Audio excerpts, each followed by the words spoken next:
This video is for the Ohio DOT Open Roads Designer Training, Section 508 on intersection modeling. And in this video, I'm just going to model the intersection of State Route 185 with St. Peter Road. So to get started, I want to open my design file that will contain the St. Peter Road corridor, and we'll also define and design our intersection in that file. So I'm in ProjectWise under the 400 Engineering Railway Base Maps folder for the training data, and I'm going to open the KM002 design file. With the design file open, I'm going to get started by attaching the references that I need to design my St. Peter Road corridor. So on the Open Roads Modeling Workflow, in the Home tab, I'll pick the Attach Tools icon, and I'm going to start by attaching my survey fieldbook information. So I'll browse to the 300 survey folder under Base Maps, and I'm going to attach the fieldbook. And since I'm going to attach several references, what I'm going to do is add this to the list, and then I'll go ahead and OK those later. So I'm going to start with that one. I'm going to browse to the 400 Engineering Group, then under Roadway Base Maps, I'm going to attach the BK000 file. I'm going to scroll down. So that one contains references to all my center lines, so I'm going to use that one with a nest up to 1. And I also need my corridor for State Route 185, that's KM001. So I'll do a control click to select that one. And I think that's all the files that I need. Now in our training guide, we actually show you selecting the individual BK files. So we show you selecting BK002 and 004. 002 is the one that has the existing St. Peter Road alignment, and 004 has the proposed 185. So I'm using the 000 in this particular example, but that would work as well. So I'm going to add those two files to the list, and I'll hit OK. So it's going to step through each of those files and ask me to confirm the settings. So the first one I have is the field book. I'm attaching Coincident World with no nesting on that one. Now it's asking for the 000. Again, I'm attaching Coincident World since everything's in the same coordinate system.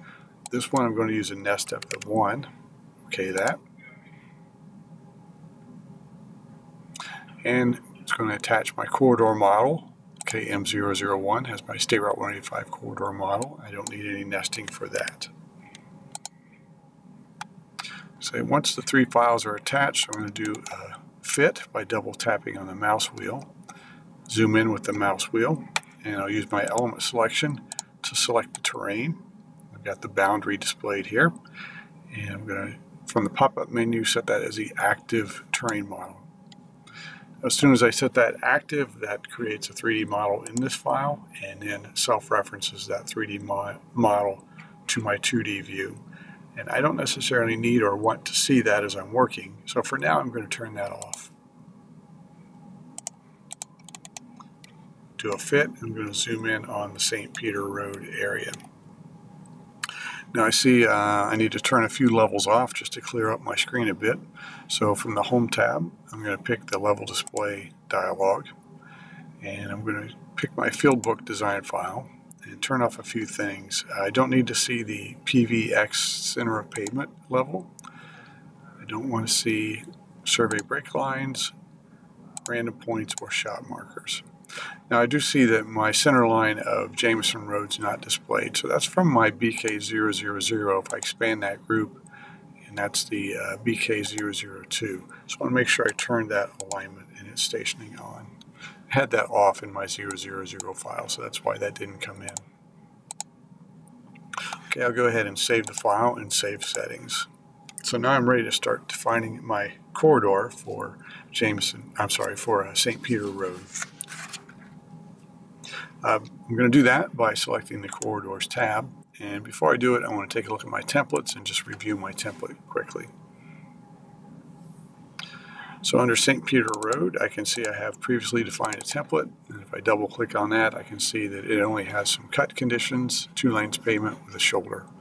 So I'll go ahead and close that. I just want to take a quick look at it, and I'm going to create a corridor for St. Peter Road, and I'm going to do that by selecting the element, or I could use the new corridor icon in the Corridors tab. But if I select the element itself from the pop-up menu, I can pick the Create Corridor icon there. So it's asking me to locate the profile, reset for active. I'll issue a reset to use the active profile. I'm going to name my corridor using the name of the alignment, CLP St. Peter. And now it's asking me to choose my template. So I'll go ahead and browse my library, make sure I've got the St. Peter Road template. OK that. Left click to accept it. For the start station, I'm going to use the alternate key to lock to the start and accept that with a left click. Now, rather than use the alternate key to go all the way to the end, I'm just going to take this to station 19 plus 00 and left click to accept that. I'll use a template drop interval of 5 with no transitions since I'm not changing templates. And it's processed the corridor starting at 17 rather than all the way at the beginning, even though I did a locked start, because that's where my proposed profile starts. So now I'm ready to define my intersection here, and in this particular exercise we're doing this with a civil cell. So to create a civil cell or place a civil cell, I'm going to go to the Model Detailing tab, and that's where I'll find the Place Civil Cell command. So I'll go ahead and pick the command, and I can browse the library to select a civil cell. So in ODOT standards we have a few civil cells defined. For intersections, right now the only thing that's defined is a basic T intersection. When I select it, it shows me a preview of that, and some of the graphics are in black and some are in red with a heavier weight. The red lines represent any references that it needs to build this or place this civil cell. So there are 2 references. Both of those are related to my center line and my edge pavement. So the center line of my road and then the edge pavement that's intersecting. And those need to be open roads defined alignments that have a profile defined. So I'm going to go ahead and say OK to use this civil cell.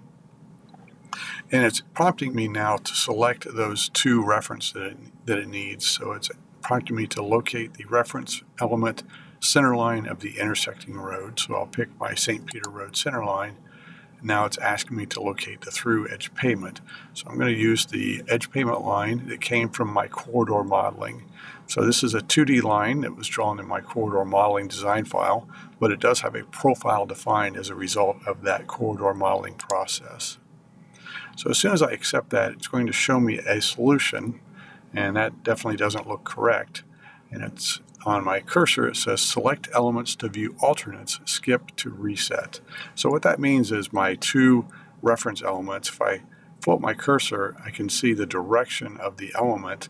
And if I select or just click on that element, it's going to show me any alternates. Same thing for the edge of pavement. So if I click on the center line, it reverses the direction that it's reading the element. So it was originally placed coming from the right towards the center. So I'm going to tell it to read it the opposite way. I'm going to do the same thing in the edge pavement. Click on it. It reverses the order it's reading the element, and it shows me the solution, and that looks like what I want to see. So now it says reset to skip. So I'm done selecting alternates. I'll issue a reset and then accept. So that would be a left click to accept the placement of the civil cell. So with the civil cell placed, I'll just right click to end the process.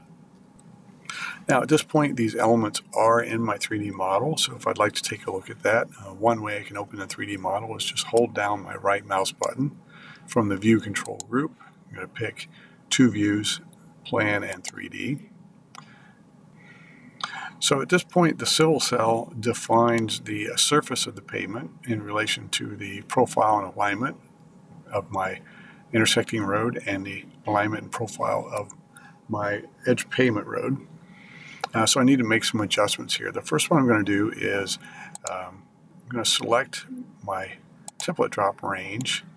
I'm going to move that back to the end of my civil cell. So on my rules, my pop-up graphics with that selected, I've got an arrow that I can grab and move that. So I'm just going to move it and come down here and just snap in on the end of that civil cell and accept that location.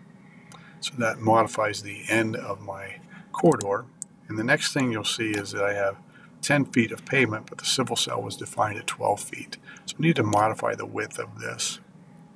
Now the easiest way to do that is just to select the element itself And I want to get to the underlying rules. So right now they're gray. So if I issue a right click on this, sooner or later it's going to hit those underlying rules. Now another way to do it that I find a little easier is to select the extension.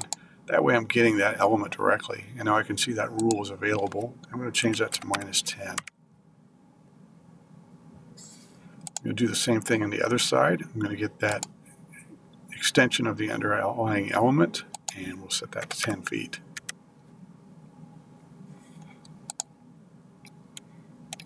Now those changes, of course, are dynamically reflected in the model.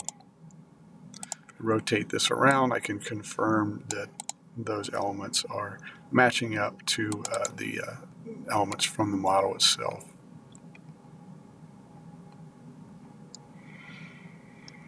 Okay, so the civil cell defines the surface of the pavement as a terrain.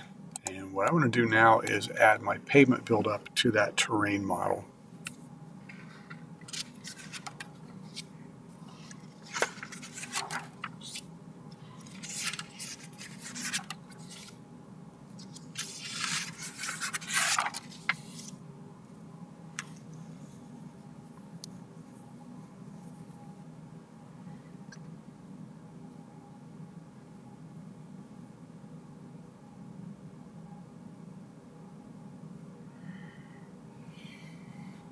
So to do that, I need to first define my pavement buildup as a template. So I'll go back to the Corridors tab, pick the Create Templates icon, and what I want to do is just take my St. Peter Road template and copy that and paste that right back into the same folder.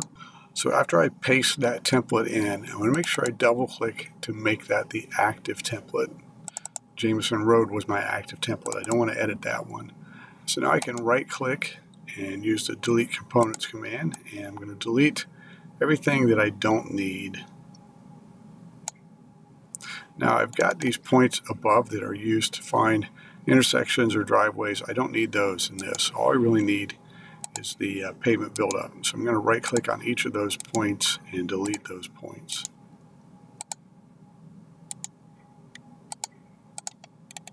So now that I have just the pavement isolated, I'm going to go ahead and save that and close the Create Template dialog. So I'm going to apply a surface template. To do that, I go to Model Detailing and pick the Apply Surface Template command. And the command is asking me to locate a terrain model. So in the 3D view, I'll just pick my surface of my driveway or my intersection. And it's asking me if I want that to be a clipping boundary. No, I don't. Now, which template am I using? So if I browse my template library under St. Peter Road, I'll get the St. Peter Road pavement template and OK that. Accept that. And then one more data point to accept the selection.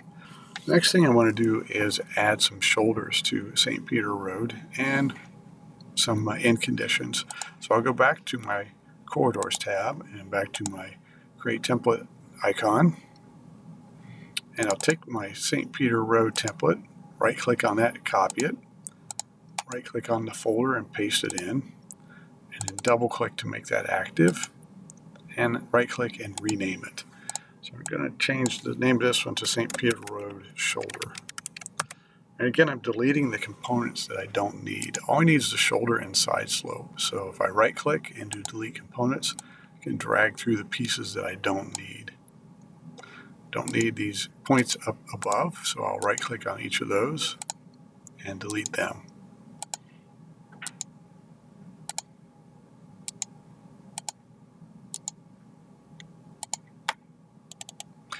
Now I want to move this edge of my edge of shoulder or edge pavement point here to the 0, 0 location, and I have some rules that were assigned based on a PGL point that's no longer there. So I can see that the color of the little plus symbol is no longer red, meaning they're fully constrained. These are partially constrained. So before I move it, I'm going to take a look at this shoulder break point. And I see it has a horizontal constraint from the edge pavement point, and I'm going to add a I'm going to add a slope constraint to that from this edge pavement point of -4% and apply that. So now that point's fully constrained. So I'm going to move this one to 0, 0. So I'm going to right click on that and choose Move Point and just move it right over to the 0, 0 location and put it there. So that looks good. I'm going to go ahead and save this and close my Create Template dialog. So what I'm going to do is apply that partial template for only the shoulder to my edge of pavement line and my radius return lines. Okay, so that's done from the model detailing, apply linear template. So it's asking me to locate the element, so I'll start with one of the tangent lines and then pick my template. So I'll go ahead and browse to pick that template, accept that. And now I need to give station values to apply this. So I'm going to do an alternate to lock to start, accept that. Alternate to lock to end, accept that. And then the side, so I'll choose this outside and accept the defaults. So that is applied only for the limits of this edge of pavement line that are displayed. And doing that lock to start option allows that if I change the value of the radius, which is going to change the portion that's displayed, since it went all the way to the lock to end, that's going to go ahead and adjust it. So just to illustrate that, I'm going to change the radius to 35 feet. And I can see that linear template was automatically adjusted. I'll do the same thing on the other side.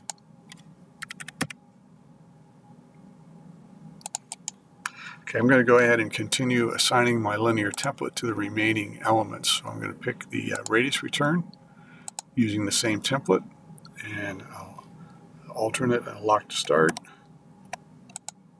lock to end, aside, and accept the defaults. I'll pick this tangent line, and again, lock to start, lock to end, choose my side, and one more to go.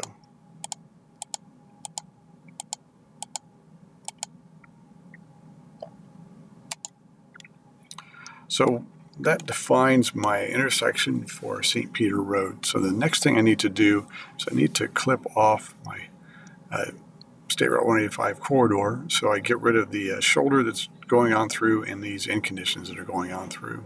So in this particular file, I'm going to save my file, save settings, and I'm now going to open the State Route 185 corridor and trim off that portion of the corridor through this intersection area.